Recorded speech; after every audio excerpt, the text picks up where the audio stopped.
آپ لوگوں کو اگر کووڈ ہوا ہے تو آپ اپنے سیمن انالیسس کے لیے آئیں. اگر آپ کے ٹیسٹیز پہ کووڈ نے اثر کر دیا ہے تو اس سے پہلے کہ آپ کی کاؤنٹ زیرو ہو جائے، آپ پرماننٹ بانجھ ہو جائیں، تو بہتر ہے کہ آپ اپنے سپرم فریز کرا دیں.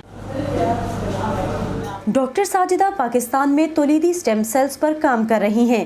مریضوں کے معمول کے چیک اپ کے دوران انہیں کچھ مرد مریضوں کے تولیدی نظام میں غیر معمولی تبدیلی محسوس ہوئی، جس کے بعد اینڈرولوجی انسٹی ٹیوٹ آف امریکہ کی وساطت سے انہوں نے کووڈ-19 کے تولیدی نظام پر اثرات پر ریسرچ شروع کی.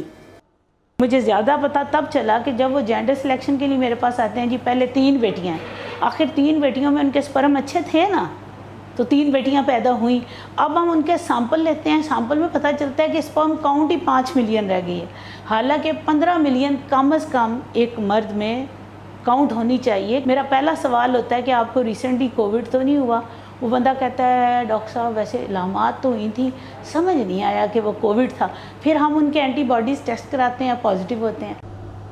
تحقیق کے مکمل نتائج سامنے نہ آنے تک وہ کووڈ-19 سے متاثرہ ایسے مریضوں کو اپنے سپرم محفوظ کرانے کا مشورہ دے رہی ہیں جو غیر شادی شدہ یا تاحال والد بننے کی فہرست میں نہیں آئے.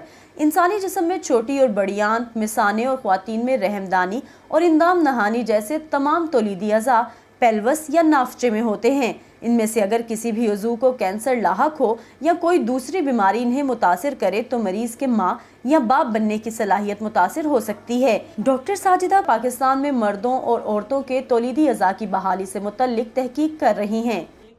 اگر آپ کو کوئی پیشنٹ ایسا لگتا ہے کہ اس میں چانسز آف وائبلٹی ہیں لیکن اس کا وہ آرگن فیل ہو جائے گا ڈیورنگ ٹریٹمنٹ، جیسے اوویرین فیلئر ہو جاتا ہے ریڈیو تھراپی کے بعد، وہ کبھی بھی ماں نہیں بن سکتی، تو ہم انہی کے آرگن پہلے نکال کے فریز کر لیتے ہیں. ڈاکٹر انہیں ڈکلیئر کر دیتا ہے کہ اب یہ بچہ پیدا کر سکتے ہیں، پھر ہم انہی کا آرگن ان کے اندر دوبارہ لگا دیتے ہیں.